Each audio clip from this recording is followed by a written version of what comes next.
Hello friends, UPSC mains में high score करना is a guarantee that you will find your name in the final list and also you will get your preferred service.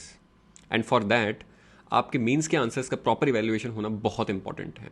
और यहाँ पे IAS network with a team of toppers और जिन्होंने latest UPSC के interview दिए हैं, they will help you in your evaluation process. For further details contact us और visit our website of IAS network. Thank you. Hello everyone, I am Chandrakanth Reddy. I secured All India rank 120 in CSE 2020. I belongs to state of Andhra Pradesh. I did my engineering from VIT University in Electronics and Communication Engineering in 2017. I was not eligible to write the exam in 2017 as I was 20 years old. So I given 2018, 2019 and 2020 attempt. I had given three successive attempts. In these three successive attempts, I had given 3 mains continuously and 2 interviews. So I was reasonably aware of the mains, and then in my first mains I went to the interview. In second mains I didn't qualify for the interview because of a low optional score. I missed the cutoff by 20 marks, and in the third mains I secured the All India rank 120. Now I would like to tell about the book list for mains. The books which are from the conventional topics such as the history, polity, geography, these books were same for the mains as well as the prelims. The remaining things which we were not been reading for the prelims, such as the society, social justice, governance, international relations, internal security, disaster management, ethics and values. These topics, one needs to prepare their own notes rather than keeping on trusting one book and preparing.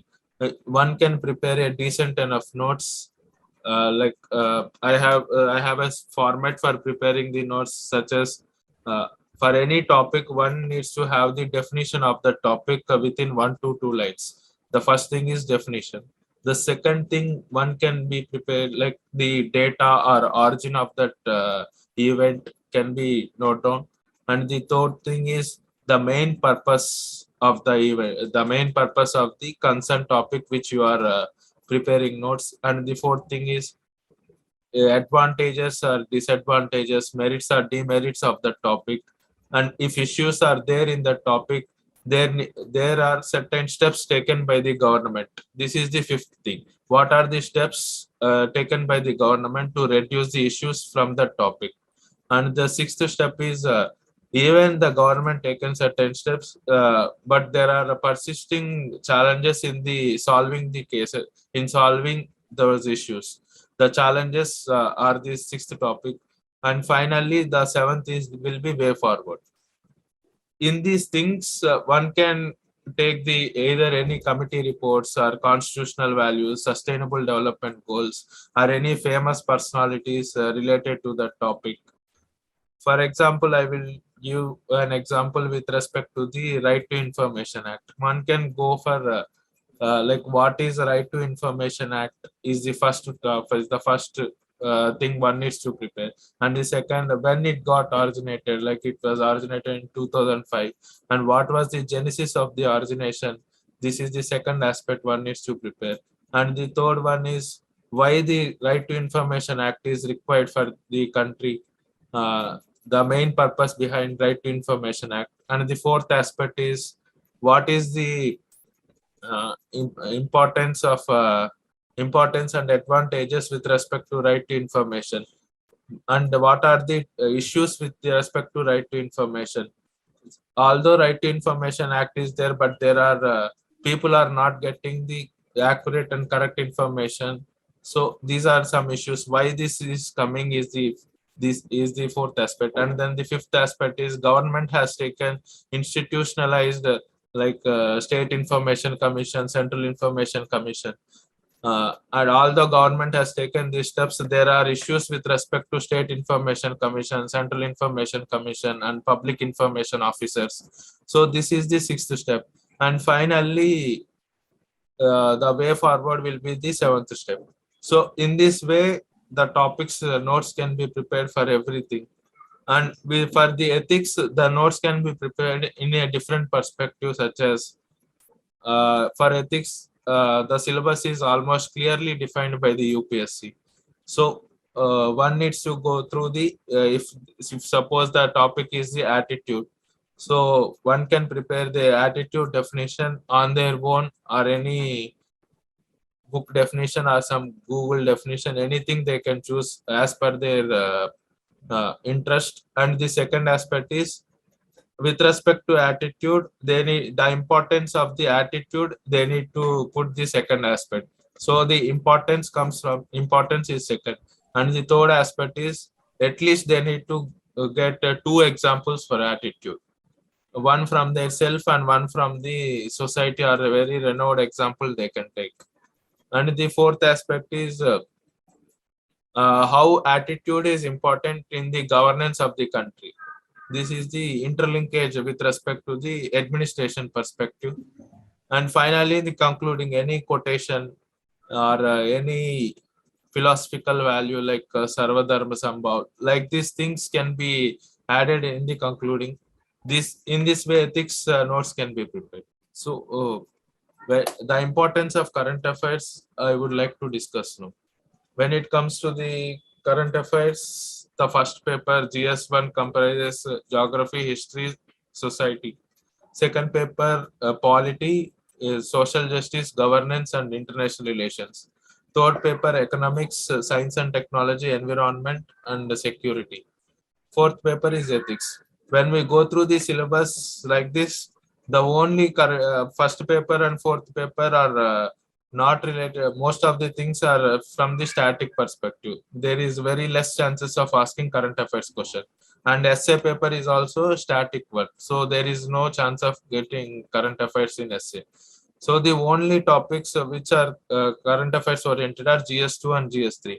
In this GS2 also, most of the polity questions from, if it's seen from the 2013 onwards, most of the polity questions are from static portion only. So very less chance of asking current affairs in this polity questions. And then the questions in from current affairs, one needs to be prepared from polities owner. The recent acts are constitutional amendments which are done in the last 1 year. That is the important thing. And the second one, the constitutional bodies and non-constitutional bodies in news. These are the only two important current affairs one needs to prepare from the current affairs perspective. And international relations is purely derived from the current affairs.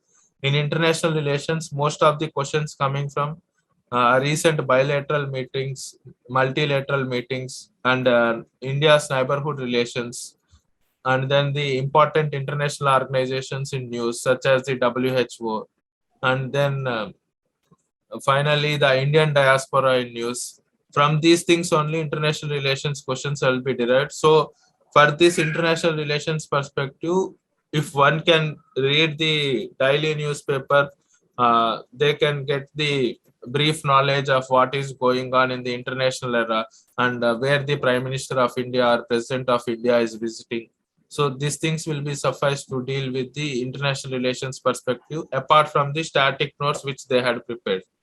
And then from economy perspective, in economy also, in economy they will give 8 questions, and in that 4 questions will be from agriculture and 4 questions will be from the core economics. So most of the agriculture questions are static oriented. So no need of rigorous current affairs preparation. Only one thing, one current affair oriented question from agriculture topic is the schemes in news. If the government of India announces any particular scheme for the agriculture, so one needs to go through what is the benefits of that scheme, or if there is an any milestone achieved by that scheme, for, such as the, if 5 years are crossed after the announcement of that scheme, so that one needs to prepare holistically about that scheme. And whether the, if the scheme is been announced in the Independence Day speech or Republic Day speech also, that scheme becomes important from agriculture perspective. And from economy pure economics perspective, two questions are all will always come. One is the inclusive growth of India. So inclusive growth question is always static. There is nothing to prepare for the current affairs perspective. And the second one is the macroeconomic fundamentals of India. This macroeconomic fundamental question, most of the question seems to be static, but if one can interrelate the latest inflation data, poverty data, unemployment data, so these data will come from the current affairs. So these things they can get from any current affairs magazine before mains, or they can Google the latest unemployment data. They can get the data. They can include in that question. And remaining things like infrastructure and then industry. In these topics, the questions will be mix of current affairs and static.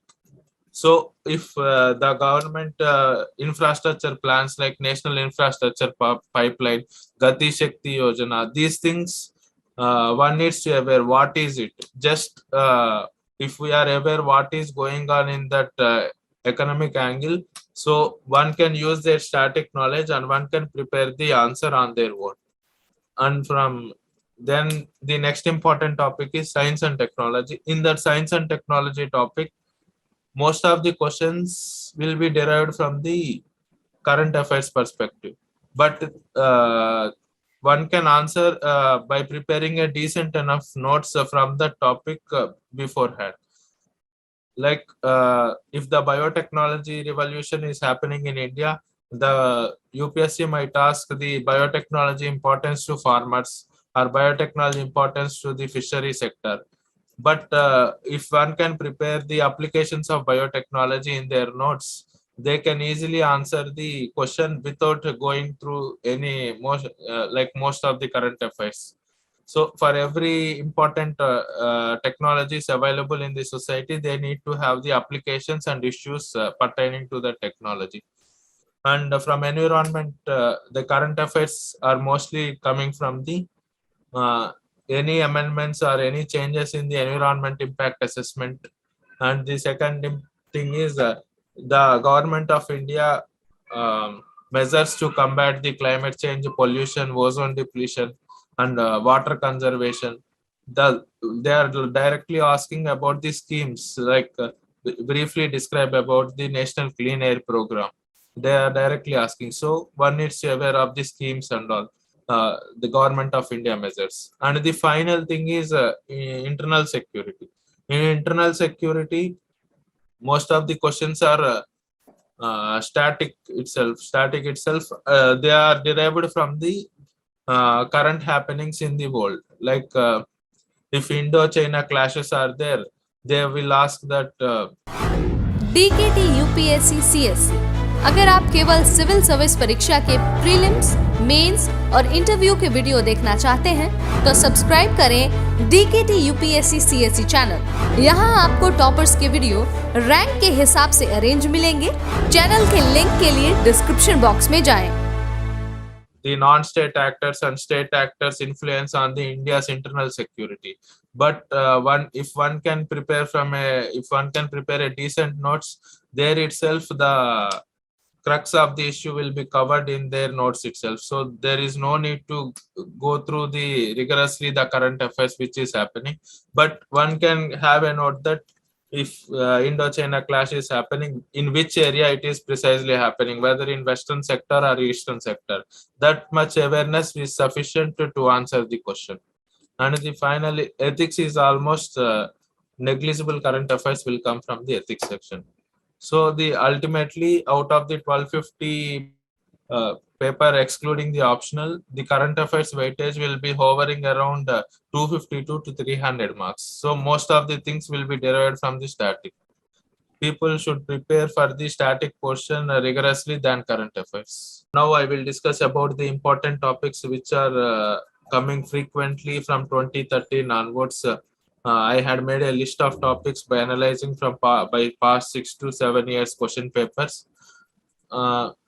So these topics are frequently repeated, and I will say about the topics now. From I will say about the topic wise and paper wise.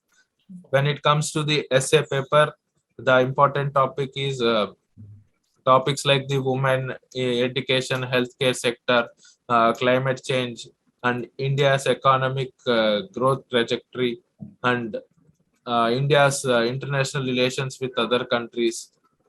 Then the topic of Indian society, cultural diversity of India, and multiculturalism of India.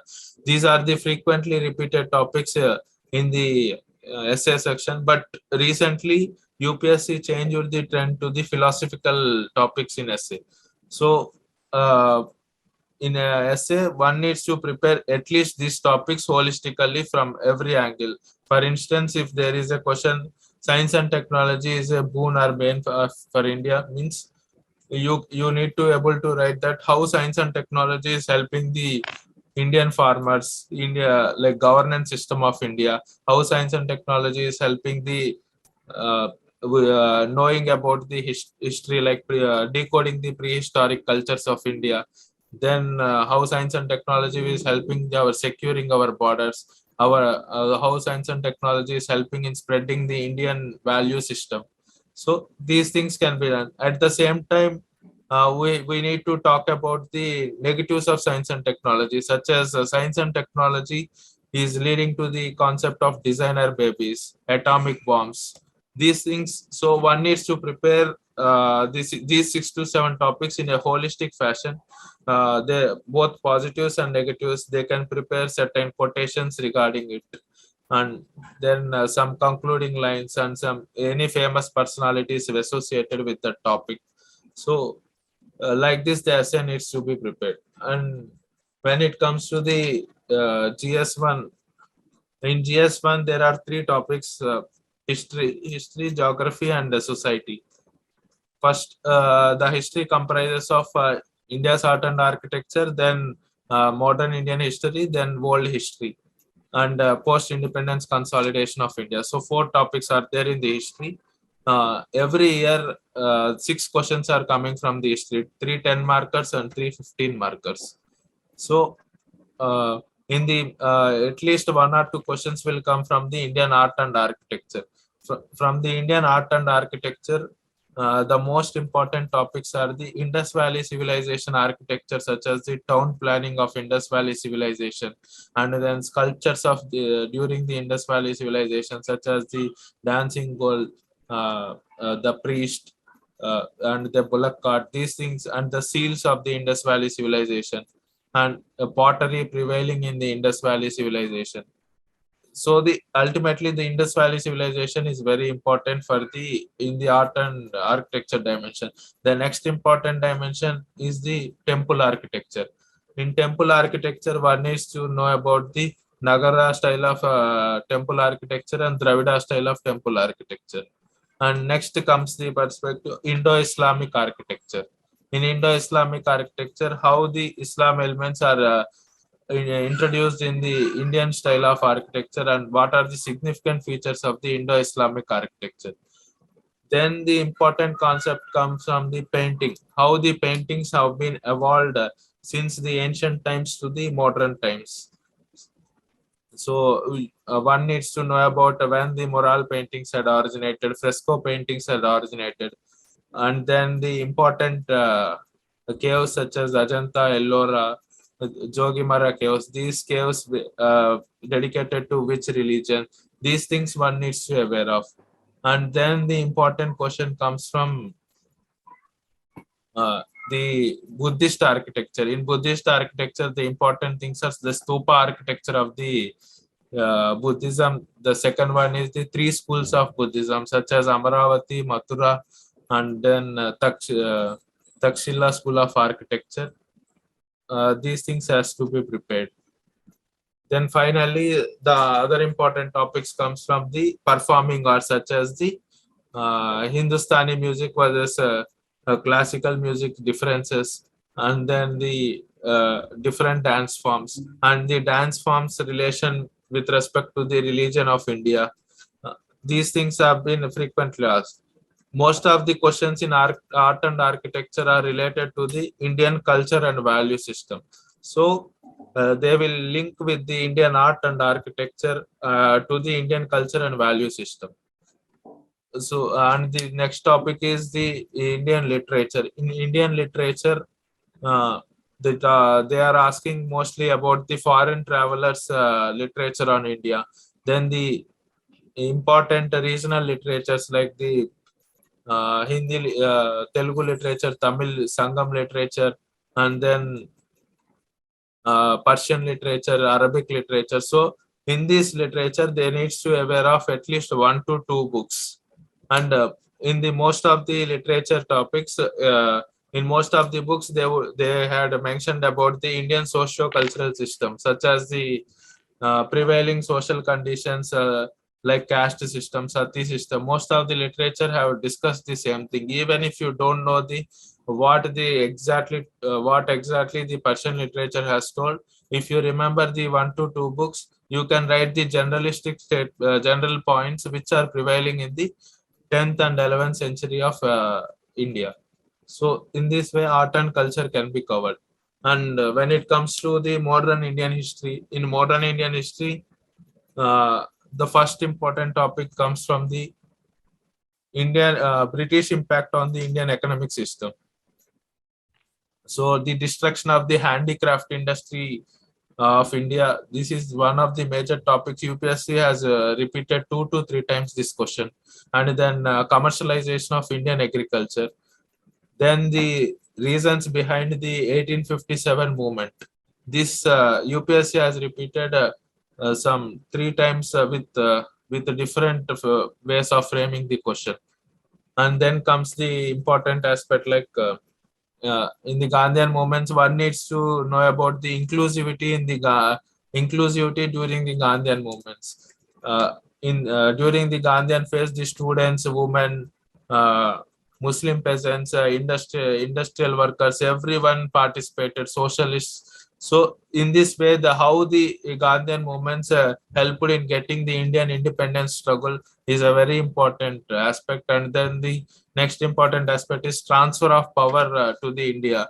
It have between the 1940 to 1947, how the events has changed. This thing one needs to be aware of. And then the other important aspect is socio-religious reform movements, how Raja Ram Mohan Rai, Ishwar Chandra Vidyasagar have contributed eliminating the social evils in India, and then how they contributed in strengthening the national movement of India. These are the important topics from modern Indian history. When it comes to the world history, generally the world history topics are clearly defined in the syllabus, such as the decolonization process and colonization process. Then world wars and industrial revolution, French revolution, Chinese revolution, Russian revolution. These are the certain important topics. And in post-independence consolidation, the major topic is a reorganization of the states after the post-independence, and tribal movements, and then the language issue during the post-independence, and then the agrarian revolution, such as the Green Revolution during the 1965. These are the important topics from post-independence consolidation. Then then I would like to discuss about the society. In society, there are you will get 6 questions, 3 10 markers and 3 15 markers. Most of the years the questions comes from the women, like whether it can be the women movements or the problems faced by the women. These are the 2 important things where the UPSC is asking. And the second important thing is the population control measures by the government of India, and how the population can be controlled. And the third important thing is the globalization, how globalization has helped the India, or helped in spreading the Indian culture and value system, and how globalization had impacted negatively the Indian culture and value system. These are then secularism and communalism is one important aspect. These are the things from society that repeatedly questions are asked. From the geography, the important questions comes from most of the questions will come from the oceanography, and then the volcanoes, earthquakes. These three are the important topics, and then the next topic is the plate tectonics aspect is very important in geography section. Most of the questions like how the island arcs have been formed, how the volcanoes have been formed, how the mid-oceanic ridges have been formed, and what is the impact of plate tectonics on the Indian Himalayas, Western Ghats, Aravallis. These things have been frequently asked in the geography section. And the another important dimension is the water conservation, the rainwater harvesting pits. These things have been asked. And then the other important thing is the industries like the industrial corridors of India, steel industry, fertilizer industry, automobile industry. These things, what is the reason behind the steel industry located in certain section, certain part of India? The factors affecting the industrial location have been the important aspect. And when it comes to the resources aspect, in resources, they are mostly focusing on the non-renewable things. In non-renewable things also, the crude oil has been the important aspect as it affects the Indian economic system. And in the renewable things, they are mostly asking the solar energy and importance of solar energy. And other thing is interstate river water disputes, and river water linkage is the other important aspect. I would like to discuss about the GS2 of GS2. In the GS2, the topics ranges from the polity, social justice, governance, and international relations. In polity, the most of the questions are coming from the 1935 Act of the Government of India Act 1935, and then the fundamental rights, especially the Article 14, Article 19, and Article 21 issues arising in these articles, and the relationship between the fundamental rights and the directive principles of state policy. And then the Constitutional Amendment Act, Constitutional Amendment Procedures, that is the Article 368 of the Constitution. And then the other things like federalism, and then important features of the federalism, and then the difference between the presidential form of government and parliamentary form of government. And then the things like anti-defection law, reforms to the judicial system, police system, and then prison reforms, electoral reforms, and constitutional bodies like the CAG, then Election Commission of India, and non-constitutional bodies like National Commission for Women, NHRC. In these topics, one needs to prepare about the appointment process, removal process, and what are the issues pertaining to these bodies. And when it comes to the governance aspect, mostly they are asking on the transparency, such as the RTI Act, the Citizen Charter, and e-governance or e-governance ways of like there are 4 types of e-governance. Then they are asking in social justice topics, and they are asking about the vulnerabilities faced by the vulnerable sections of the country, such as the women, SC, ST, etc.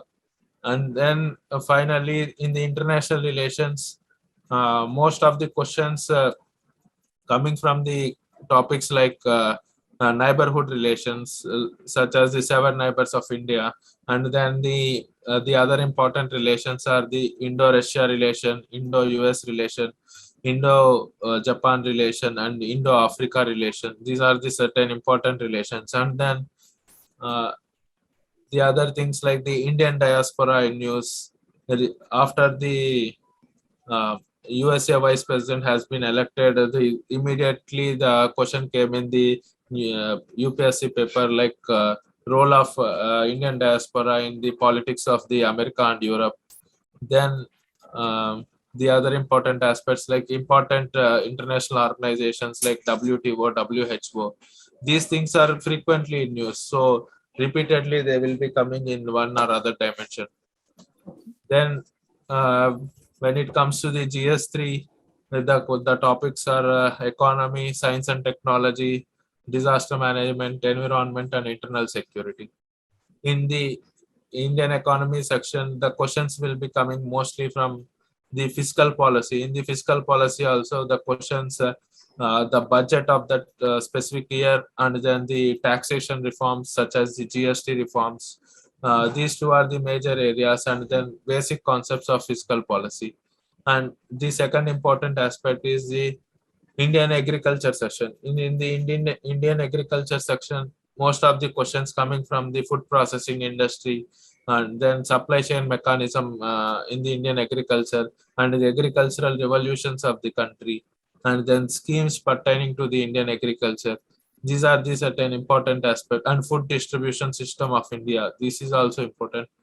And then the next important aspect coming from the inclusive growth, poverty and unemployment. These are the important topics.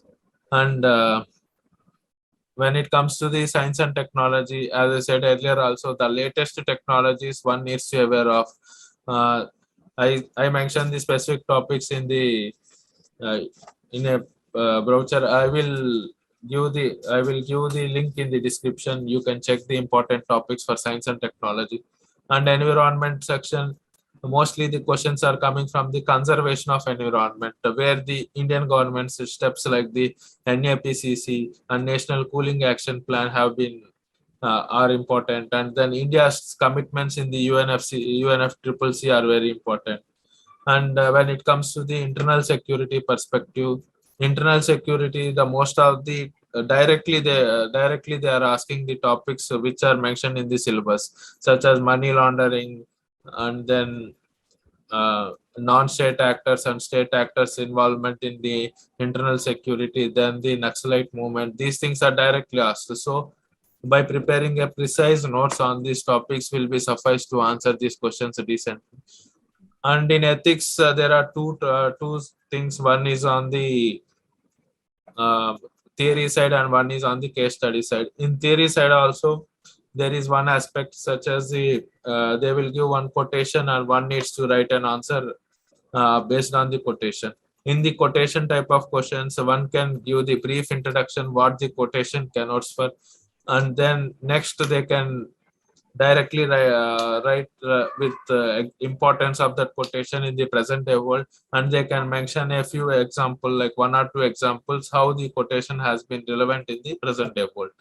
And when it comes to the case studies, they can most of the questions are coming from the case study. In case studies are from the attitude change, and then governance oriented case studies are at least these two comprise at least 4 out of 6 case studies. Now I would like to discuss about the answer writing, when one needs to get into the answer writing practice.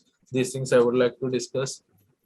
First, when one needs to get into the answer writing practice, one has to prepare decent enough, such as 4 to 5 months of the initial study will give them the knowledge to write a good answer.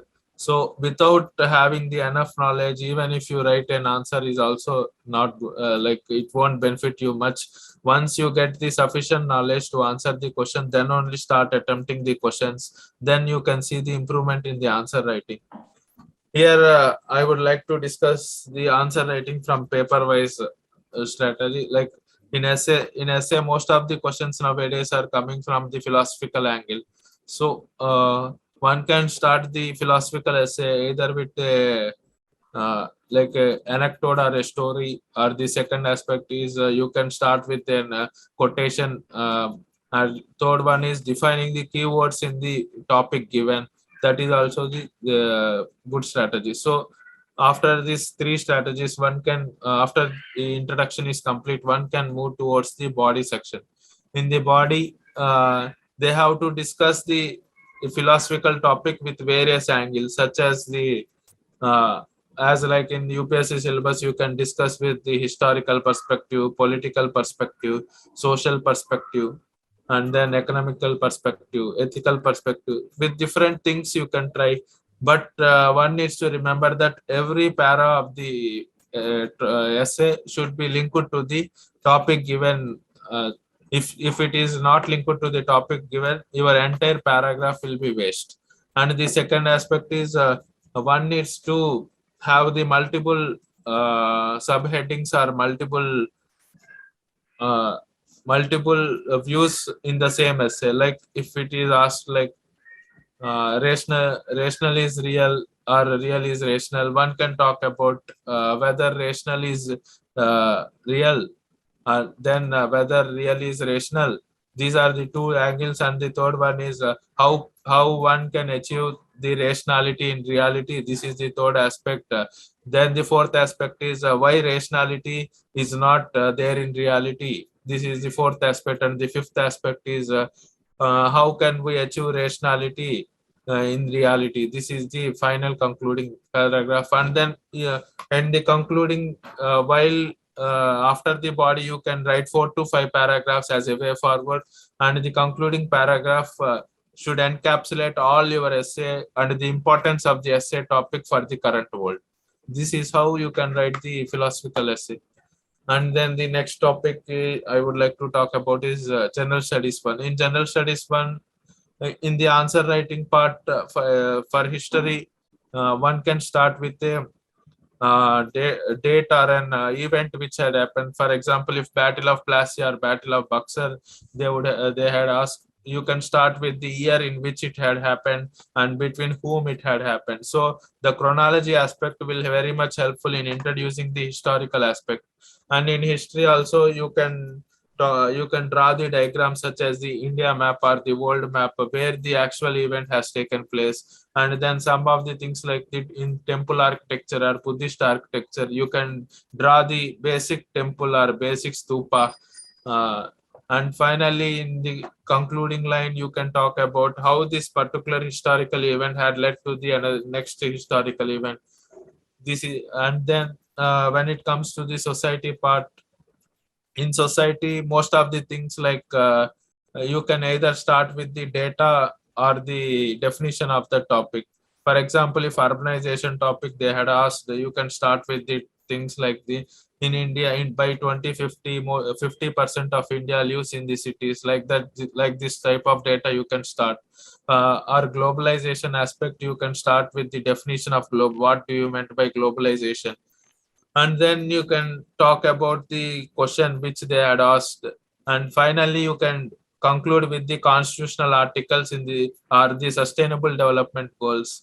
For example, if the question is on women, you can talk about the gender equality, that is sustainable development goal 5 in the conclusion part.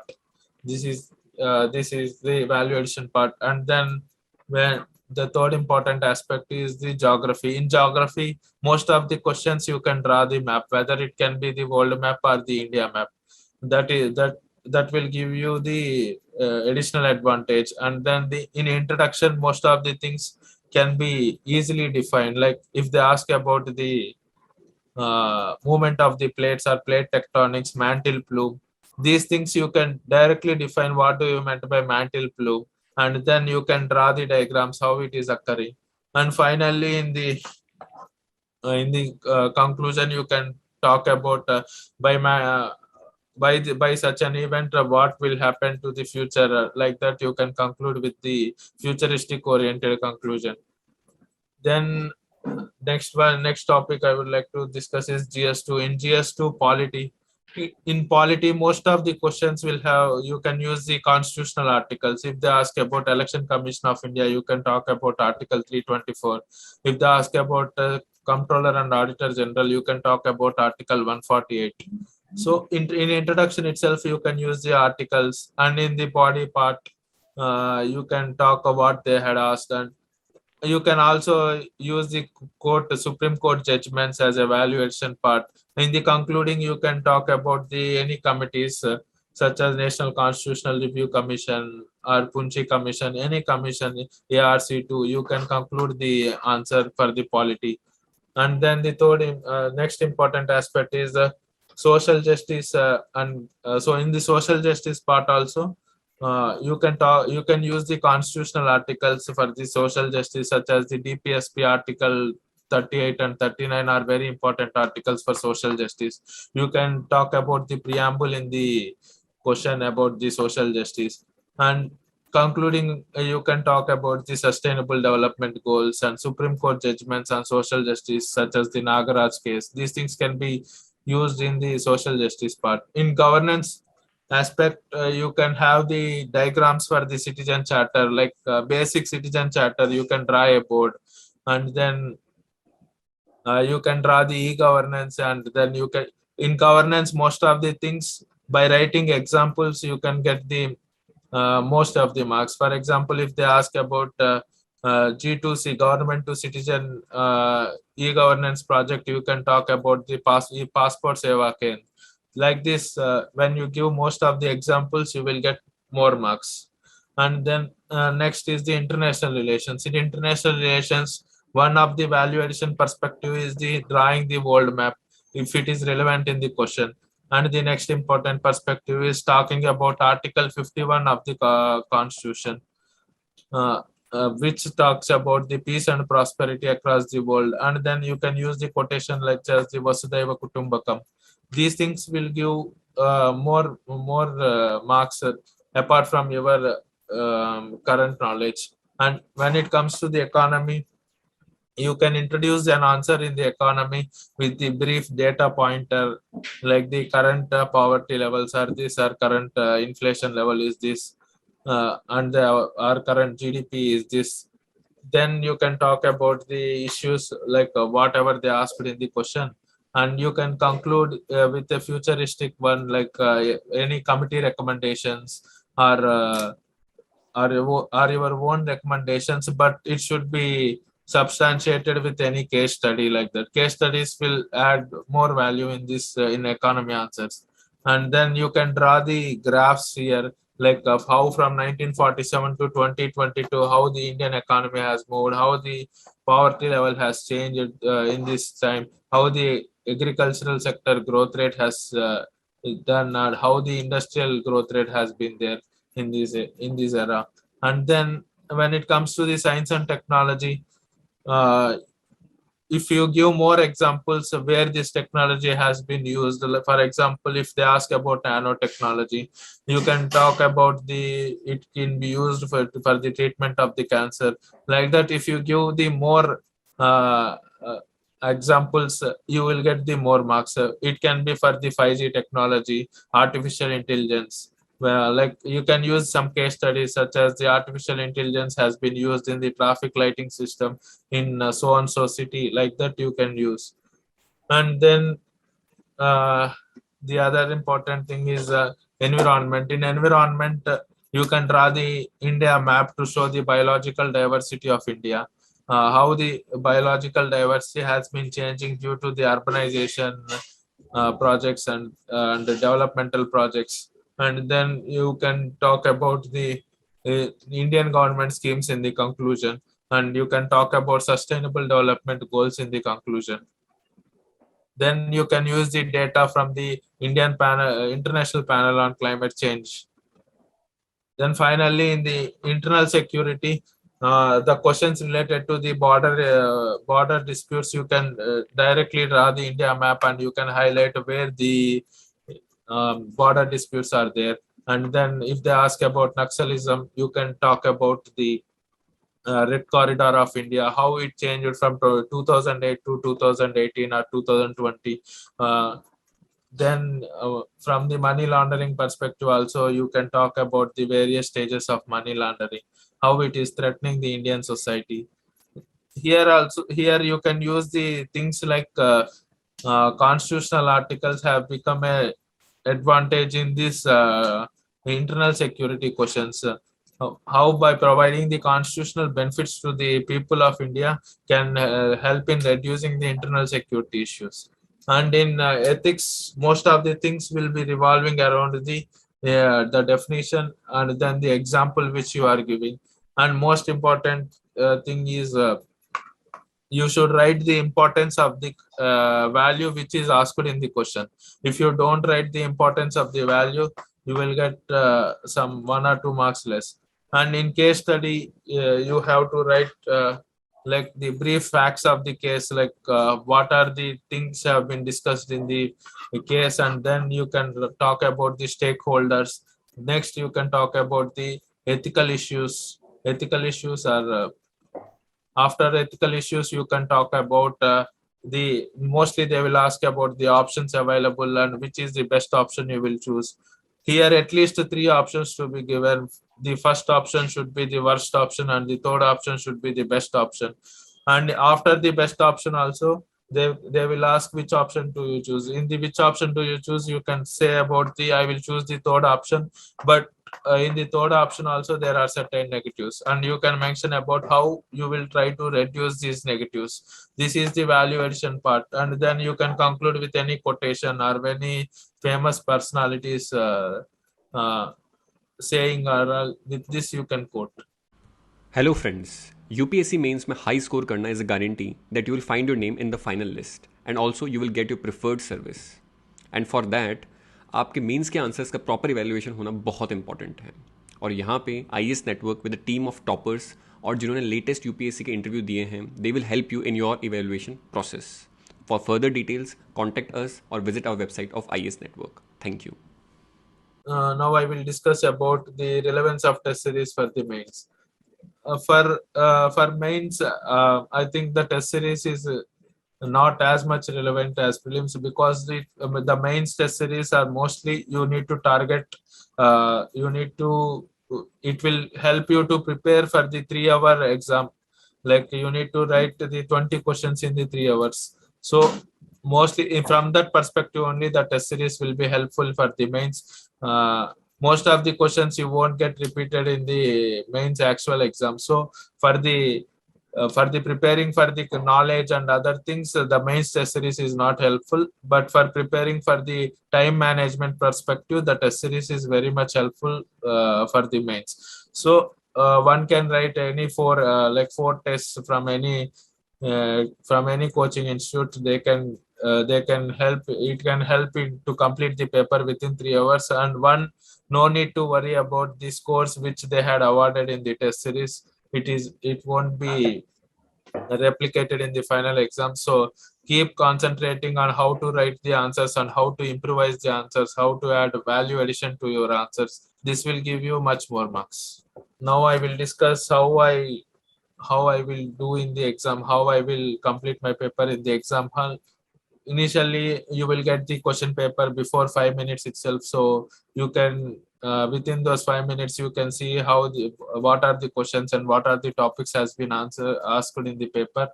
So after these 5 minutes, I used to write the first 10 markers, because the first impression is the best impression. With that logic, I used to attempt the 10 markers first, although 15 markers has more weightage. So I will take around 1 hour 15 minutes to complete, 1 hour 15 to 1 hour 20 minutes to complete all the 10 markers. And for 15 markers, I used to take 10 minutes of time for every question. So you will get 1 hour 40 minutes for 15 marker questions. And one needs to keep in note that they need to keep tracking the time every 5 minutes and every 10 minutes, how much things and how much questions they have been completed and what are the remaining things. So they need to calculate in the mind, like in the last 1 hour I have the 6 questions or 7 questions remaining. So you need to divide 60 minutes by 6 questions, so 10 minutes for each question. So after 10 minutes over, you will have only 5 questions. Like that, if you do, you can complete the paper safely. And then one needs to keep in mind that if you know good content in some question, like you don't need to keep on writing that question, and if you keep on writing for 10-15 minutes for one single question, you will miss the another question. Like you will lose some 4 to 5 marks in that question. So ultimately you will get less marks than who had attempted both questions in an average fashion. So one needs to attempt all the 20 questions, even with the average content also. So most of the questions, like 10 to 12 questions, will be very one will know very good with very good knowledge. So These 10 to 12 questions one needs to attempt with good knowledge. Remaining 7-8 questions one can sail through with an average performance. They will get the good marks ultimately. Now I would like to discuss about the how to prepare for the interview. I had given 2 interviews, so most like for an interview we will get 2 to 2.5 months post mains, so 2 to 2.5 months free time.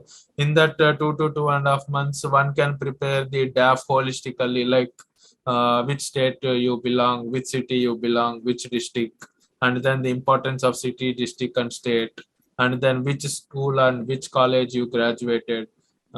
So any importance associated with that college, and then your personal profile, whether you had done job, if you done job, why you have why you are preparing for this exam. These sort of questions, and what is the role in your job. These things can be prepared holistically from the DAF. And the second important aspect is like there are certain perennial topics which interviewers will ask almost every second to third candidate, such as the uh, unemployment situation in India, poverty situation in India, and then why the innovation in India is less when compared to the Western countries. These topics are perennial, but these topics will be ultimately derived from the your DAF. If you are an engineer, they might ask, like if you are specifically from computer science or electronics, they might specifically ask about technologies to you. But if you are a doctor, like MBBS graduate, they might ask you like why Indian healthcare system is poor in India, what are the lapses in Indian healthcare system. So ultimately the perennial topics also derived from your DAF. One needs to extrapolate the things from the DAF. This is the second aspect. And the third aspect is uh, like before the interview, 1 week before the interview, there are certain events going on in the country or in your state. These things one needs to be know, because most of the, like at least 1-2 questions will come from the last week's news, which is there in the newspaper. So these things one needs to prepare holistically. Most important thing is one needs to be very confident while giving the answers. If one don't know the answer, it is not a problem. It is not a strict uh, cross examination, like strict question and answer session. So if one don't know the answer, they can tell to the interviewer that sorry ma'am, sorry sir, I would not able to recall the question, I would not able to recall the answer. So it is pretty normal. Next in the next question, you would know the better question which you can answer, which you can answer well. So ultimately you need to give your answers with confidence. If you don't know the answer, don't lie to the interviewer. I will share the transcript of my questions, transcript of my interview. The type of questions, you will get to know which type of questions the interviewers are asking. So you can have a look in the description. Another important aspect one needs to take care of is the soft skills and the body language, especially in the body language perspective. Uh, one needs to give respect, and then one needs to be very calm and composed while giving the answers. They don't need to be tense. If even if you are tensed, your score will be reduced. So you need to be very calm and composed. And then in the soft skills also, you need effectively, you need to able to communicate your answer effectively. That is the matter. Even if your English language or Hindi language is not good, it doesn't matter most of the times. Mostly you need to convey your message to the to the interviewer effectively, and your opinion is more important than your communication skill. That's it. All the best to the further aspirants. You can prepare well, and then you can have your own list of topics from the previous year questions, where you can analyze, you can extrapolate the things, the questions that might come in this year mains examination, and you can extrapolate some of the things which the interviewer may ask from the DAF. So these things you can self work, and then you can think of these things. mostly ultimately in the UPSC mains and interview, mostly your opinion it plays an important role rather than mucking up the facts and delivering the things. So you should think on the situation, whether it in mains or an interview, and you have to deliver the answer. So all the best for the future aspirants.